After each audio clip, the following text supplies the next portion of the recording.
홈팀 안양 포메이션은 4-4-2며 무따는 전방에서 포스트 플레이와 볼 연결을 도맡고 있는 자원이며 야구는 전방에서의 움직임은 좋지만 마무리 집중력과 템포 전환 시 킥 정확도의 기복이 존재한다. 마테우스는 중원에서 압박과 수비 전환 역할을 수행하지만 빌드업 상황에선 패스 연결이 다소 지연되는 편이며 전체적으로 수비와 중원 간격이 멀어지는 장면이 자주 발생하며 페널티 박스 앞 공간을 쉽게 내주는 구조적 불안이 반복되고 있고 특히 후반 체력 저하 구간에서는 라인이 무너지며 상대의 이선 침투를 따라가지 못하는 장면이 많다. 원정팀 광주 포메이션은 4-4-2며 헤이스는 프리롤 역할로 박스 근처에서의 위치 선정과 연계 플레이에 모두 능하며 아산이는 우측에서 인버티드 형태로 안쪽을 파고드는 침투 움직임이 날카로우며 볼을 가진 뒤 방향 전환 속도가 빠르고 최경록은 중원에서 템포 조절과 압박 회피의 중심 역할을 맡고 있고 후방에서는 주세종의 정확한 빌드업 패스가 전체 전개의 시작점이 되고 있고 광주는 특정 공간을 집요하게 공략하는 패턴을 반복하며 2-3차 침투로 상대 수비 집중력을 무너뜨리는 전술을 잘 구사한다. 공간을 벌려놓고 침투하는 방식이 아닌 좁은 공간을 쪼개며 박스 안으로 들어오는 전형적인 구조 파괴형 전술이 특징이며 안양 수비가 90분 동안 이 패턴을 차단하기엔 수비 라인의 전환 속도와 커버 능력에서 명확한 한계가 보인다. 광주는 침투, 패턴, 중원 압박, 후방 빌드업까지 구조적으로 짜여있는 팀이며 경기의 흐름을 직접 설계할 수 있는 전술 역량을 갖추고 있고 반면 안양은 수비 집중력과 후반 체력 유지에 큰 부담이 있으며 상대의 반복 침투에 대응할 수 없는 구조고 이번 매치는 전술 완성도에서 광주가 앞서고 그 차이는 곧 경기 결과로 연결될 수 있다. 홈팀 수원FC 포메이션은 4-5-1이며 사박은 제공권 장악과 침투 타이밍에서 강점을 가진 전방 자원이며 루아는 전진성과 드리블 돌파는 날카롭지만 마무리에서 기복이 있고 노경호는 중원에서 활동량은 많지만 템포 조율에서는 아직 미숙한 모습이 보인다. 문제는 스쿼드의 무게감이다. 김도윤, 이준석, 김태한, 서재민 등 영플레이어들이 다수 포함되어 있어 경기 집중력이 필요한 순간마다 흔들리는 장면이 반복되고 있고 핵심 자원 안데르손의 이적 가능성이 현실화되고 있는 상황에서 공격 설계는 여전히 불안하고 수비 간격도 후반에 갈수록 벌어지는 흐름이 뚜렷하고 젊은 자원들의 속도는 있지만 실전 경험과 위기관리 능력의 부재는 리드를 빼앗기거나 결정적인 승부처에서 실책을 유발하는 원인으로 작용하고 있다. 원정팀 강원 포메이션은 4-4-2며 가브리엘은 침투 이후 슈팅 모션이 빠르고 모재현은 김천 시절부터 공격 전개에 있어서 박스 근처 움직임이 안정적인 자원이며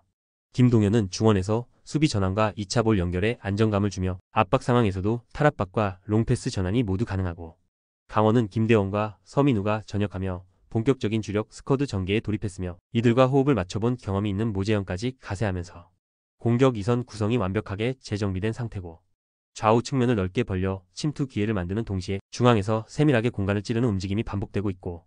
수원FC가 이 구조를 따라가긴 어렵다.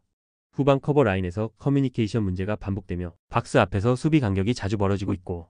이 경기는 전술적 안정성과 경험 그리고 흐름의 유연함까지 강원이 가져갈 수 있는 요소가 더 많다. 수원FC는 전력 구성에서 무게감이 떨어지며 전술 수행력과 집중도 모두에서 흔들리고 있고 반면 강원은 복귀 자원들이 공격 전개의 흐름을 자연스럽게 이끌고 있으며 빌드업과 마무리 패턴 모두에서 안정감을 보여주고 있고 경기의 주도권은 강원 쪽으로 기울 가능성이 높다. 홈팀 부천 포메이션은 3-4-3이며 갈레고는 박스 안에서의 침투와 연계 타이밍이 매우 날카로운 자원이며 바산이는 좌측 하프 스페이스에서 컷인과 크로스 모두 전개 가능한 다기능 윙어로 이선의 핵심 축을 맡고 있고 카즈는 중원에서 볼 배급과 전환 템포 조절에 능하며 공수 밸런스를 안정적으로 지해주는 자원이며 부천은 후방에서의 빌드업 이후 좌우 전환과 빠른 사이드 침투 패턴으로 박스 안 압박을 가하는 데 집중하고 있으며 특히 하프라인 이후 이선 침투와 전방 압박 타이밍이 일관된 형태로 반복되어 높은 조직력을 유지하고 있다. 원정팀 경남 포메이션은 4-3-3이며 카릴은 최전방에서 제공권과 스크린 플레이를 활용해 팀 공격의 중심 역할을 수행한다. 정충구는 좌측 측면에서의 드리블 돌파가 강점이지만 볼을 잇는 빈도가 잦아 역습 전환 시 불안 요소가 존재한다. 도동현은 중원에서 활동량은 많으나 수비 커버 시 위치 선정이 불안정하며 전개 속도 역시 다소 느린 흐름이며 경남은 최근 4-3-3 전형의 유지가 불안정한 흐름을 보이고 있으며 하프라인 부근 수비 블록 간격이 넓어지는 장면들이 자주 발생하고 있고 특히 빠른 역습 전개 상황에서 페널티 박스 진입 허용률이 높아지는 흐름은 뚜렷한 약점으로 작용 중이다. 부천은 침투 타이밍과 박스 안에서의 연계 전술이 유기적으로 완성된 팀이며 경남은 수비 조직과 중원 커버 라인이 쉽게 무너지는 흐름이 반복되고 있어 견고한 대응이 어려워 보인다. 전체적인 전술 안정성과 전개 속도에서 부천이 확실한 주도권을 잡을 수 있는 경기다. 홈팀 안산 포메이션은 3-4-3이며 김우빈은 후방에서 수비 커버와 라인 조율에 능한 중심 자원이며 송태성은 측면에서 템포 조절과 공간 활용 능력을 갖추고 있으며 조지우는 중원에서의 라볼피아나 전술 중심축으로 전개와 패스 연결의 키를 쥐고 있고 이관우 감독은 조지훈을 중심으로 짧은 패스 위주의 중앙 전개 전술을 고수하고 있으며 측면보다 중원 주도권을 통해 경기를 설계하는 데 집중하고 있고 다만 해당 전술은 최근 상대 팀들의 대비가 강화되며 공격 템포 자체가 느려지는 흐름이 자주 나타나고 있다. 원정팀 천안 포메이션은 3-4-3이며 퉁가라는 제공권과 연계 능력을 갖춘 스트라이커 자원이며 명준재는 중원에서 박스2박스 전개에 적극적이나 공간 커버력에서는 다소 기복이 있고 펠리페는 측면 침투보다 템포 유지에 초점을 두며 안정적인 연결에 집중하는 플레이 스타일을 보인다. 김태환 감독은 경험을 바탕으로 팀 전술을 유연하게 조정하고 있으며 최근에는 포메이션 변화 없이 수비 밸런스를 극대화하는 안정적인 흐름을 유지 중이며 하지만 전체적으로 전방 마무리 결정력과 창의성은 제한적이며 상대 박스 근처에서의 위협 장면 창출 빈도가 낮은 편이다. 안산은 조지훈 중심의 전개를 통해 경기 흐름을 만들고 있지만 창의적인 전개가 쉽지 않은 상황이며 천안은 수비 안정성은 유지되고 있으나 공격에서 마무리 완성도는 부족한 흐름이며 전체적으로 공방이 팽팽하게 맞물리며 무득점 또는 저득점 무승부 흐름으로 이어질 가능성이 높다. 홈팀 충남 아산 포메이션은 4-2-3-1이며 김종민은 전방에서 활동량과 마무리 능력을 고루 갖춘 스트라이커고 한교원은 좌측에서의 스피드와 전진 드리블로 상대 수비를 흔드는 역할에 집중하고 있으며 손준호는 중원에서의 패스 배급과 이선 침투 타이밍 조율에 관여하는 중심 자원이며 충남 아산은 김종민과 한교원의 콤비네이션을 적극 활용하는 단일 루트 중심의 공격 전술을 고수하고 있으며 하프 스페이스 침투보다는 측면 벌리기와 후방 크로스 중심의 공격 패턴을 반복하는 흐름이며 전술 다양성 측면에서는 아쉬움이 있으며 공격 루트가 한쪽에 쏠려있는 경향이 자주 노출되고 있다. 원정팀 서울 이랜드 포메이션은 4-4-2이며 페드리뉴는 최전방에서 스피드와 연계 능력을 바탕으로 활로를 개척하는 자원이며